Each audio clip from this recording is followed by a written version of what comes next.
I know your deepest secrets. I know so much about you and what you've done. I know so much on how you got where you are. Blue Ivy is not Jay-Z's child. Ty Smith is. It was a financial arrangement, and it worked out for them. What Jay-Z's former bodyguard never told us just destroyed everything. Ty Smith, Jay-Z's business partner, his brother. But according to Uncle Ron, Ty gave Jay-Z something far more valuable than loyalty. He gave him Blue Ivy. Kill my kids after he done grieving. But not long after Uncle Ron exposed the truth, he was dead. Beyonce and Jay-Z will do anything to destroy anyone who speaks out against them. The bodyguard who protected their secrets became the biggest secret of all. So, let's get into it. Long before Blue Ivy's first breath, before Grammy Awards and billion-dollar empires, there was Brooklyn. Two young hustlers grinding on Marcy Avenue, building a bond that would survive federal investigations, industry wars, and the transformation from street dealers to cultural royalty. Jay-Z and Tyran Ty Smith weren't just friends. They were survivors of a world that destroyed most people who entered it. And then I would go out in the street and I would try these raps out and have little battles in the street. And, Tata, who's sitting there, I would go to Tata and be like, yo, I'm the best. I'm telling you, I'm the greatest. Ty didn't just assist Jay-Z during his drug dealing days. He was his lieutenant, his enforcer, his most trusted ally when bullets were flying and federal agents were building cases. When enemies like Jim Jones threatened Jay's reputation, Ty was the one who handled business. When R. Kelly tried to disrespect the throne, Ty made sure there were consequences. This wasn't casual friendship. This was family forged in fire. The transition from street hustlers to music moguls could have destroyed their relationship. Many partnerships don't survive success, especially when one person becomes a global icon while the other remains in the shadows. But Ty and Jay-Z's bond only strengthened as the stakes got higher. When Jay-Z needed someone to run Def Jam operations, Ty was there. When Roc Nation launched and needed trusted leadership, Ty stepped up. When careers like Rihanna, Whale, and Ne-Yo needed management, Ty became their shepherd. But the most telling moment came in 2018, when Jay-Z released Friends as part of his joint album with Beyonce. Kill my kids after he done grieving. Those words carried weight that most listeners missed. Jay-Z wasn't just naming his closest associates. He was publicly declaring Ty as the guardian of his most precious assets. In a world where trust is currency and loyalty is life insurance, Jay-Z was announcing that Ty held the highest position possible, protector of the Carter legacy. The Godfather role wasn't ceremonial. Ty maintained a presence in the Carter household that went far beyond typical family-friend relationships. He was there for private family dinners, vacation getaways, and intimate moments when the cameras weren't rolling. His son River played with Blue Ivy like they were siblings rather than family friends. The integration was so complete that observers who didn't know better might assume Ty was actually part of the family. Uncle Ron was watching all of this unfold. As bodyguard for both Jay-Z and Beyonce, he had front row seats to family dynamics that the public never witnessed. He observed the unusual comfort level between Ty and Blue Ivy.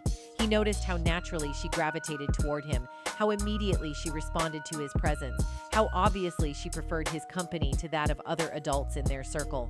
For years, Uncle Ron filed these observations away as interesting, but not necessarily significant. Godparents often develop close relationships with their godchildren, especially when they're integrated into the family's daily life. But as Blue Ivy grew older and the resemblances became more pronounced, Uncle Ron began connecting dots that painted a very different picture of the Carter family story. The man who had protected their physical safety was starting to question whether he had also been protecting their deepest secret. Ty's position as godfather provided perfect cover for a relationship that might otherwise raise uncomfortable questions.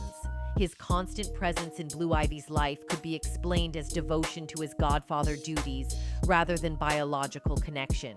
But Uncle Ron had witnessed conversations and interactions that suggested something deeper was happening.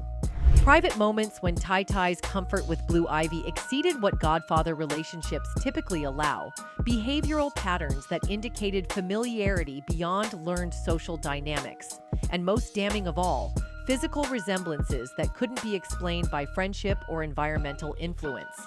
The foundation of Uncle Ron's later allegations was built during these early years of observation. He wasn't speculating or repeating gossip. He was documenting evidence that would eventually explode into the most controversial paternity claims in hip-hop history.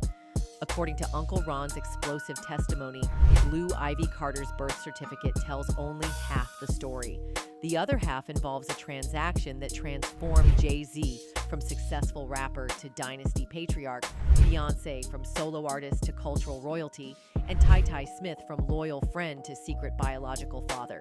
It was, in Uncle Ron's words, a financial arrangement that worked out for them. Blue Ivy is not Jay-Z's child. Tai Tai Smith is. It was a financial arrangement, and it worked out for them. You see, by 2011, Jay-Z and Beyonce had conquered their individual domains, but needed something more to cement their status as music's ultimate power couple. Albums and tours could make them rich, but legacy required family. The Carter brand needed an heir who could justify their transition from entertainers to cultural institutions. Blue Ivy's birth on January 7, 2012, was orchestrated like a military operation. The entire fourth floor of Lenox Hill Hospital was rented, security rivaled presidential protection details, and media coverage was managed with precision typically reserved for royal announcements. Every detail was controlled, every witness was vetted, and every document was sealed under layers of privacy protections that made investigation impossible. Uncle Ron claimed this wasn't just celebrity paranoia, it was operational security for a transaction that couldn't withstand scrutiny. The hospital lockdown wasn't about protecting a birth, it was about concealing a business arrangement that had been months in the making. The elaborate security wasn't about privacy, it was about ensuring that only approved personnel witnessed what actually happened in those private rooms. The financial benefits for all parties were substantial. Jay-Z acquired the heir he needed to complete his public image as a family man and business dynasty builder. Beyonce maintained her position as music royalty without the career disruption that pregnancy and childbirth might have caused. And Tai Tai received compensation that guaranteed his family's financial security while securing his position within the Carter empire permanently. But the arrangement solved deeper problems than just image management. By 2011, both Jay-Z and Beyonce were facing questions about their personal relationship. Rumors of infidelity, business disputes, and marital problems were threatening their carefully constructed brand as music's perfect couple. Blue Ivy's arrival provided concrete evidence that their relationship was not only surviving, but thriving enough to produce the next generation of Carter greatness. The sophistication of the alleged arrangement extended beyond just the biological elements. Uncle Ron claimed that every aspect of Blue Ivy's public presentation was designed to maintain the illusion indefinitely. Her official godfather status provided Tai Tai with legitimate reasons to maintain constant presence in her life. His position within Roc Nation justified his involvement in her career development. His long history with Jay-Z made their co-parenting dynamic seem natural rather than suspicious. The physical evidence that would later fuel conspiracy theories was present from the beginning. Blue Ivy's facial structure, eye shape, and bone structure bore striking resemblances to Tai Tai rather than Jay-Z. But these similarities were dismissed by media outlets and fans as coincidental genetics or the result of environmental influence from spending time with her godfather. Uncle Ron witnessed private moments that suggested the official story wasn't complete. Conversations between Jay-Z and Tai Tai about arrangements and agreements that seemed to go beyond typical business partnerships. Interactions between Tai Tai and Blue Ivy that indicated comfort levels beyond what godfather relationships usually produce. And financial discussions that suggested ongoing compensation rather than one-time gifts. The most damaging aspect of Uncle Ron's allegations wasn't just the claim that Blue Ivy wasn't Jay-Z's biological daughter, it was the suggestion that her entire existence was the product of calculated business planning rather than natural family development. If true, it meant that the Carter dynasty's most precious asset was actually the result of a transaction designed to maximize profit and minimize personal risk for all involved parties. The arrangement allegedly provided perfect solutions for everyone's problems. Jay-Z got his heir without the uncertainty of natural conception. Beyonce got to maintain her career momentum without pregnancy interruptions. Ty got financial security and guaranteed position within their empire. And Blue Ivy got to be raised as hip-hop royalty with access to opportunities that most children could never imagine. But arrangements built on secrets require absolute loyalty from all participants. And Uncle Ron's decision to go public with these allegations suggested that not everyone involved was willing to maintain their silence forever.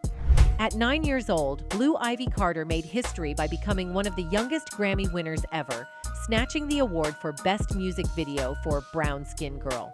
But her victory sparked immediate controversy. Was this genuine talent recognition, or just another case of Hollywood privilege buying success for the children of the powerful? Blue Ivy Carter was 9 years and 66 days old when she won Best Music Video as a featured artist on her mother's Brown Skin Girl at the 63rd Annual Grammy Awards on March 14, 2021. The win earned her a Guinness World Record for being the youngest individually credited Grammy winner in history. But critics weren't impressed. They saw it as a manufactured achievement designed to cement her status as entertainment royalty before she was old enough to spell controversy. The Grammy wasn't her first award. At 8 years old, she had already claimed the BET Her Award, making her the youngest BET Award winner in the show's 20-year history. She also won the Soul Train Music Award for Video of the Year and an NAACP Image Award for Outstanding Duo, Group, or Collaboration. By age 9, Blue Ivy had more industry recognition than artists who'd been grinding for decades. Time magazine had dubbed her the most famous baby in the world, just 2 days after her birth. Her breathing, cries, and coos were featured on Jay-Z's 2012 song Glory, which earned her a Guinness World Record for being the youngest person to have an entry on a Billboard chart. She was literally being groomed for stardom from her first breath. But it was her public behavior that really caught attention. Blue Ivy has more star power than a lot of up-and-coming Hollywood acts, but some of that power may be aging her faster than her preteen years. She carries herself with the confidence of someone who's never heard the word no, especially when it comes to spending money that most adults will never see in their lifetimes. Back with us in the Bay and here at Chase Center tonight, 24-time Grammy Award winner, the one and only Jay-Z. Did you see how embarrassed she was? That's the reaction of a kid who's grown up in the spotlight but still has enough normal childhood instincts to be mortified by her father's antics. But when you're the daughter of a couple with a combined net worth of almost $2 billion, embarrassment is probably your biggest problem. That massive wealth explains Blue Ivy's estimated net worth of $500 million, more money than most Fortune 500 companies generate in profit. And with that kind of financial firepower, she's developed some expensive hobbies that would make adult collectors jealous. Her favorite pastime became legendary at the 2018 Wearable Art Gala, when 6-year-old Blue Ivy went head-to-head with Tyler Perry in a bidding war that had the entire entertainment industry talking. She bid $17,000 on an acrylic painting of Sidney Poitier, then bumped it up to $19,000 when Perry countered with $18,000. Jay-Z was literally trying to pull her paddle down while she kept bidding against one of Hollywood's most successful directors. Tyler Perry eventually won that round with a $20,000 bid, but Blue Ivy wasn't finished. She immediately turned around and spent $10,000 on a different piece, an artwork made from deconstructed law and medical books. At 6 years old, she had just dropped nearly $30,000 on art like she was buying candy. Perry later revealed the surreal experience on the Today Show. Somebody else was bidding against me. I didn't know who it was. I look over and it's her. She's taking the paddle out of Jay's hand and Beyonce's hand, and she's bidding. I'm like, this kid's not outbidding me today. You're gonna learn today, little girl. I'm getting this painting. But Blue Ivy's auction adventures were just getting started. At the 2022 Wearable Art Gala in Los Angeles, organized by her grandmother Tina Knowles, 10-year-old Blue bid over $80,000 on a pair of Lorraine Schwartz diamond earrings that her grandmother was wearing that night. The earrings had previously belonged to Beyonce, so this was essentially a family passing around jewelry worth more than most people's houses. Keke Palmer was announcing the bids as Blue enthusiastically waved her paddle to make her $80,000 offer, while her parents looked on with obvious pride.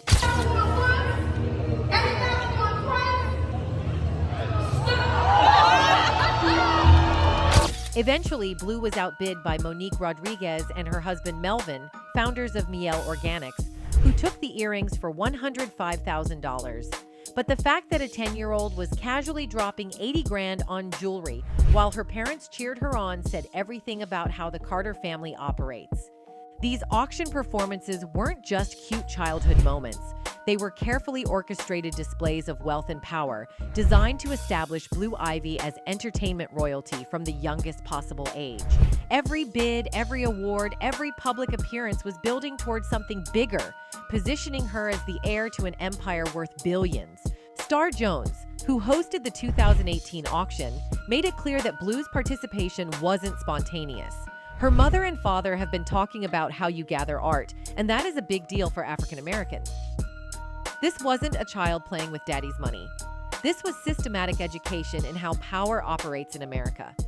The message was unmistakable. Blue Ivy Carter wasn't just another celebrity kid. She was being groomed to inherit and expand an empire that her parents had built through decades of strategic moves. And if Uncle Ron's allegations were true, even her biological origins were part of that strategic planning. Uncle Ron's transformation from loyal protector to public whistleblower didn't happen overnight. For years, he had maintained the code of silence that made him valuable to hip-hop's biggest stars. Bodyguards see everything, hear everything, and say nothing. That's the unwritten contract that keeps them employed and their clients protected. But by 2023, something had changed, and Uncle Ron began sharing secrets that powerful people had assumed would die with him. His initial revelations focused on Beyonce's alleged claims that immediately drew legal threats and industry pressure. Uncle Ron went public with allegations that Beyonce had been using substances for years, maintained in that state by people who benefited from her diminished capacity to make independent decisions. The specificity of his claims suggested inside knowledge rather than random speculation. The pressure campaign against Uncle Ron was swift and coordinated. Within days of his initial videos, he was contacted by representatives claiming to speak for Beyonce's legal team. Meetings were arranged, conversations were held, and suddenly Uncle Ron was posting retractions and deletions. His videos about Beyonce disappeared from social media platforms, and he announced that he would no longer discuss her personal life. But Uncle Ron's silence on Beyonce didn't extend to his broader allegations about industry corruption and systematic deception. His claims about Jay-Z, Diddy, and the network of powerful figures who controlled hip-hop continued to escalate throughout 2024. He began connecting dots between different scandals, different cover-ups, and different convenient deaths that had eliminated inconvenient witnesses over the years. The Diddy scandal provided Uncle Ron with the perfect opportunity to expose what he claimed were decades of coordinated criminal activity. As federal agents made arrests and industry figures scrambled for protection, Uncle Ron began sharing information about alleged connections between Diddy's activities and other powerful figures in entertainment. His most explosive allegations consist of the notorious B.I.G. claims that directly implicated both Jay-Z and Diddy in orchestrating the death of hip-hop's most influential figure. Jay-Z and Puffy wanted Biggie killed. Bottom line. You don't have to believe me, believe the facts. Uncle Ron didn't just suggest that they were involved. He provided specific details about meetings, conversations, and financial arrangements that he claimed to have witnessed during his years providing security for both men. The timing of Uncle Ron's final allegations about Blue Ivy's parentage wasn't coincidental. As the Diddy investigation expanded and more industry secrets threatened to surface, Uncle Ron escalated his claims to include the most damaging allegation possible, that the Carter dynasty was built on a fundamental lie about their most precious asset. His videos during this period showed a man who understood the risks he was taking, but had decided that truth was more important than personal safety. Uncle Ron repeatedly stated that he wouldn't be intimidated, bribed, or silenced by threats from powerful people. He claimed to have evidence that could destroy careers, end marriages, and expose criminal activity that reached the highest levels of entertainment industry power. The sophistication of Uncle Ron's knowledge suggested that his claims weren't random accusations or attention-seeking behavior. He provided specific details about private conversations, business arrangements, and personal relationships that could only come from someone with direct access to the inner workings of multiple entertainment empires. His allegations about Blue Ivy represented the culmination of years of observation and documentation. Uncle Ron claimed that he had witnessed conversations between Jay-Z and Ty Ty about their arrangement, observed interactions between Ty Ty and Blue Ivy that suggested biological connection, and overheard discussions about financial compensation that went beyond typical business partnerships. The escalation of Uncle Ron's allegations coincided with increased pressure from multiple directions. Industry lawyers were making threats, former colleagues were distancing themselves, and social media platforms were removing his content with increasing frequency. But rather than backing down, Uncle Ron doubled down on his most explosive claims. His final weeks were characterized by increasingly paranoid behavior and growing concerns about his personal safety. Uncle Ron began talking about surveillance, threats, and attempts to silence him permanently. He seemed to understand that his allegations had crossed lines that powerful people had drawn in blood, but he continued sharing information anyway. The man who had spent his career protecting other people's secrets was using his final breath to expose the biggest secret of all, and everyone involved understood that such revelations came with consequences that went far beyond legal action or financial pressure. Uncle Ron's final video was posted on September 13, 2024. I know your deepest secrets. I know so much about you and what you've done. I know so much on how you got where you are. The man who had protected hip-hop royalty for decades had paid the ultimate price for exposing their deepest secrets. The official cause of death was pneumonia, a sudden aggressive infection that overwhelmed his system before medical intervention could save him. But Uncle Ron's followers weren't buying the medical explanation. The timing was too convenient, the circumstances too familiar, and the pattern too obvious for anyone paying attention to industry history. This was the same pneumonia Porter, Diddy's ex-girlfriend, who had been threatening to write a tell-all book about their relationship and his business activities. The same sudden respiratory failure that had claimed other inconvenient witnesses who possessed damaging information about powerful entertainment figures. The same mysterious illness that seemed to strike people just as they were preparing to expose industry secrets. Uncle Ron passed away on September 14th at the age of 59. And the official cause of his death remains shrouded in medical privacy protections that prevent independent investigation. His family received limited information, medical records were sealed under confidentiality agreements, and questions from his supporters were met with legal threats rather than transparent explanations. The internet exploded with conspiracy theories, demands for investigation, and accusations of orchestrated. Uncle Ron's final videos were downloaded, preserved, and shared by followers who understood that his death meant his allegations would never be officially investigated or definitively resolved. His claims about Blue Ivy, Ty Ty Smith, and the Carter family's manufactured Dynasty became legendary overnight. But the Carter empire continued operating as if Uncle Ron had never existed. Ty Ty maintained his public appearances at industry events, his position within Roc Nation, and his obvious closeness to Blue Ivy. Jay-Z and Beyonce continued their carefully orchestrated public schedule, their business operations, and their presentation as music's most powerful couple. Blue Ivy kept developing her entertainment career under the guidance of the man Uncle Ron claimed was her biological father. The machine kept running, but Uncle Ron's death had created cracks in the foundation that couldn't be repaired. Instead of burying his allegations, his mysterious passing gave them the credibility that comes from ultimate sacrifice. Anyway, that's it for this video, folks. Bye.